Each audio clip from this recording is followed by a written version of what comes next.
remarks at the outset, and then we'll open it up to questions and comments from people.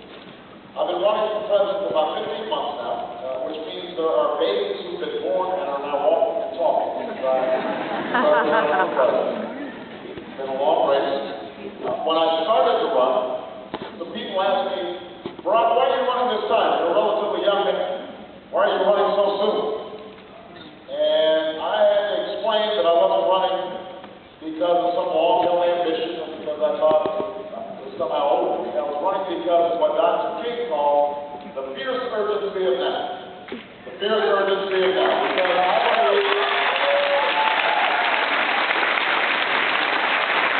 I believe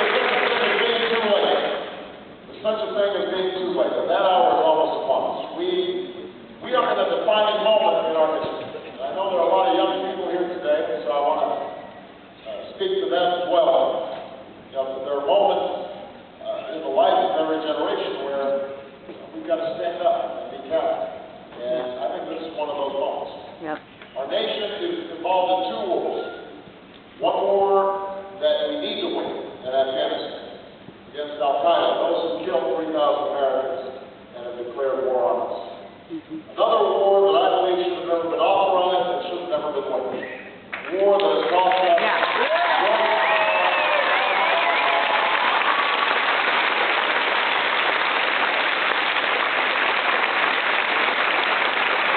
A war that has not made us more safe. Meanwhile, here at home, our economy is struggling. And after 7.5 years of George Bush's economic policies, we now realize that pain trickles up. Because for a long time, it was only people on Main Street who were having a tough time. The economy was growing. The stock market was doing great. Corporate profits were up. But this was the first economic expansion in U.S. history where the wages and incomes of ordinary families actually declined during economic expansion. Because this wasn't a balanced economy. It wasn't good for everybody. And all across Indiana, people are working harder and harder just to get by. They haven't seen a raise, but their costs of everything from health care to college to gas at the pump have gone up. So it's harder to save and it's harder to retire. Now people are worried about losing their homes because of the home foreclosure crisis. And even those with good credit are having trouble because the financial markets are frozen out. We've got 47 million people without health insurance. If you've got health insurance, you see your co-payments, your deductibles, your premiums going up and up and up. And despite the slogans, we've got millions of children who are being left behind, unable to compete in the economy, aren't providing them what they need. So in such circumstances, we can't afford to wait. We can't wait to fix our schools. We can't wait to fix our healthcare system. We can't wait to provide good jobs and good wages. We can't wait to deal with problems like global warming. We cannot wait to bring this war in Iraq to a close, and that's why I decided to run.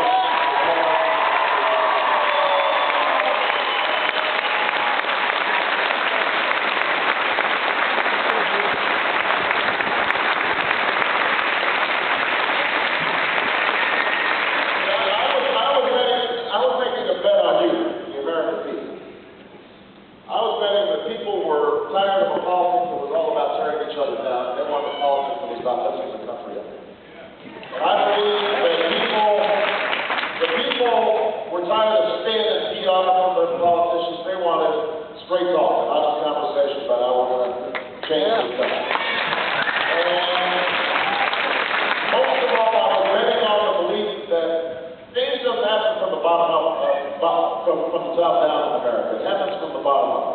It happens because ordinary people come together. That's what I learned when I started right out of college as a community organizer, working with churches to try to provide help to steel workers who've been laid off of their jobs up in Chicago. And I learned then that ordinary people can do extraordinary things when they're given a chance. But they've got to be unified. They can't be divided. And our politics always divide us around race, around region, around religion. And what I believe was if we could just all come together, blacks, whites, Hispanics, Asians, Native Americans, young, old, rich, and poor, if we could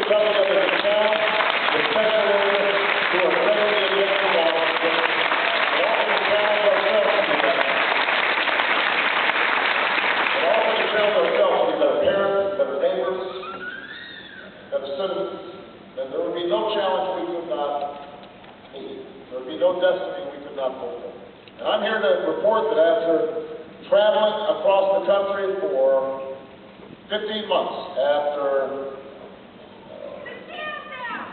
what's that? My sound is down? Oh, that one, okay. Well, people who are dealing with sound, thank you very much. I'm glad it was just my sound that was down.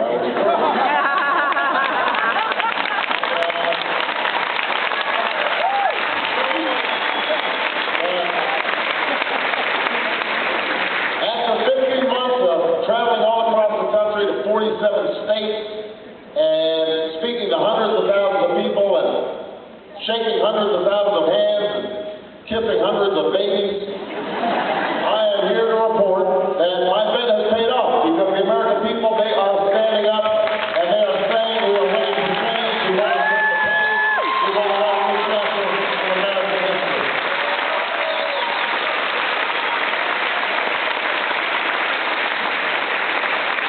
But we've got a lot of work to do. Now, change isn't easy. The status quo resists change.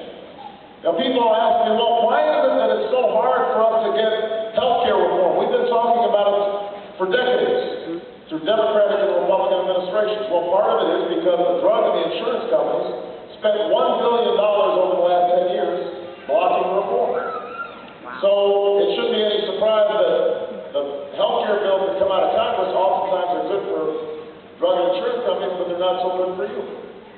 Same is true on gasoline prices. We've been talking about energy for decades, and yet year after year nothing happens. Why is that? Well, part of it is because Bush put Dick Cheney in charge of energy policy. And Cheney met with the oil companies once, he met with the renewable energy groups once, he met with the environmental groups once, he met with the oil and gas companies 40 times. So it's not surprising that ExxonMobil made $11 billion last quarter, and you're paying $3.50 at the pump, and we're melting the polar ice caps in the bargain. So anytime you want to bring about change, it's not enough just to change political parties in the White House. We've got to change how business is done in Washington. This is the major disagreement that I have with Senator Clinton. That she's a smart and capable person, but she is of Washington, and she believes that lobbyists aren't a problem. I think they are. I think that unless we get